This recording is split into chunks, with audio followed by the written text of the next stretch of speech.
ଆସିନଥିଲି ମୁଁ ଜାଣିଥିଲି ପେଟ୍ରୋଲ ଥିଲା 2 ଦିନ ପରେ ୟାର ମାନେ ସମାଧାନ ହେଇଯିବ ତେଲ ବି ରହିଛି ଭରପୁର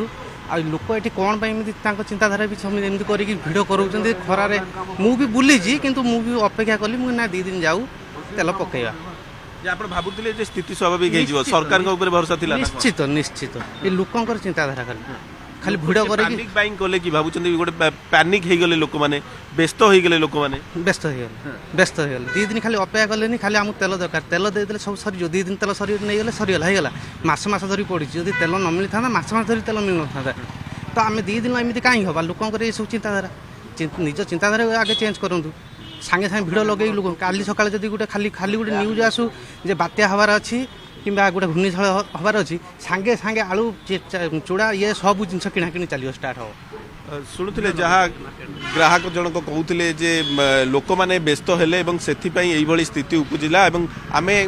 ପେଟ୍ରୋଲ ପମ୍ପର ମ୍ୟାନେଜର ଅଛନ୍ତି ଆମେ ତାଙ୍କ ସହିତ କଥା ହେବା ଆଜ୍ଞା ଆଜି ସ୍ଥିତି ସମ୍ପୂର୍ଣ୍ଣ ଭିନ୍ନ ଆମେ ଦେଖୁଛୁ ଯେଉଁ ଘଣ୍ଟା ଘଣ୍ଟା ଲୋକ ଅପେକ୍ଷା କରୁଥିଲେ ଆଜି ସେମିତି କିଛି ପରିସ୍ଥିତି ନାହିଁ ପୁରା ସ୍ୱାଭାବିକ ଅଛି ପରିସ୍ଥିତି ପୁରା ସାଧାରଣ ଅଛି ପୁରା ହାତ ଗଣତି ଲୋକ ଯେତିକି ସେମିତି ଚାଲୁଛି କିଛି ଲୋକ ବ୍ୟସ୍ତ ଟିକେ ହେଇପଡ଼ିଲେ ଆଉ